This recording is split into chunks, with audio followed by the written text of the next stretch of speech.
26,000 চাকরি বাতিল রায় বহাল। হাইকোর্টের নির্দেশে হস্তক্ষেপ করল না সুপ্রিম কোর্ট। 3 মাসের মধ্যে নতুন করে নিয়োগের নির্দেশ। যারা টাকা দিয়ে চাকরি পাননি অংশ নিতে পারবেন নিয়োগ প্রক্রিয়ায়, পাবেন বয়সে ছাড়। 2016 এসএসসির নিয়োগ বাতিল সুপ্রিম কোর্টে। হাইকোর্টের রায় শিলমোহর। দুর্নীতিতে যুক্ত চাকরিপ্রাপ্তদের 12% সুদ সহ বেতন ফেরতের নির্দেশ। যোগ্য অযোগ্য বাছাই করতে পারেনি সিবিআই। 2016 এসএসসির পুরো প্যানেল খারিজ। দেশের প্রধান বিচারপতির বেঞ্চে হতাশ চাকরিহারারা। এটা কিন্তু রাজ্যের কোনো অথরিটি নয়, এটা সেন্ট্রালের অথরিটি। তাহলে তার তদন্তের খামতি থাকবেই বা কেন? তাহলে তো ভবিষ্যতে সিবিআই তদন্তের উপর ভিত্তি করে কোনো রায় আর হবে না। এক ধাক্কায় নিশ্চিন্ত জীবনের চরম অনিশ্চয়তা। এবার কি হবে? চাকরি খুইয়ে দিশেহারা, হাহাকার, আর্তনাদ, বুক ফাটা কান্না। চূড়ান্তভাবে আনএক্সপেক্টেড, দোষ না করেও এইভাবে আমাদেরকে শাস্তি পেতে হবে। রাতারাতি আমার পুরো পৃথিবীটা কেড়ে নিল।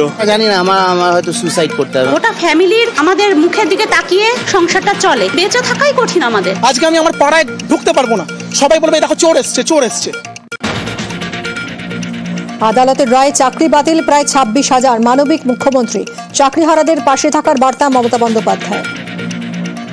আমি সবাইকে, আমার ভাই বোনকে বলবো, মানসিক চাপ নেবেন না।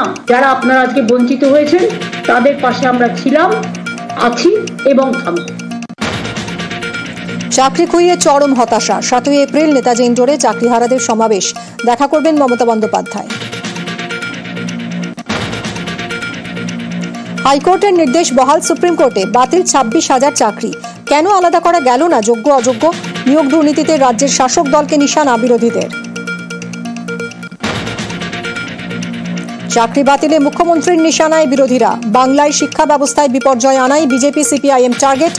চড়া সুর মমতা বন্দ্যোপাধ্যায়। সিপিএম নিজের আমলে কি করতে? চিরকুটে চাকরি দিতে।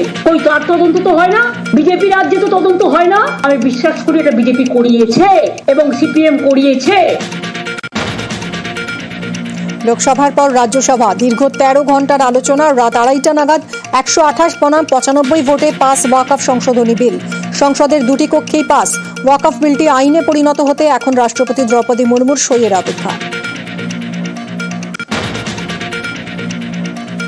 ধর্মের উৎসবে ক্ষমতার আস্ফালন। বাড়ছে ভক্তি নাকি ভোটই কারণ?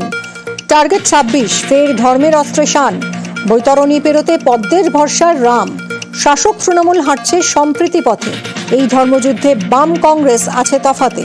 বিশ্ব মজুমদারের সঙ্গে দেখুন ধর্মের উৎসব নাকি রাজনীতি সব। সোজা সাপটা আজ রাত 8টায়।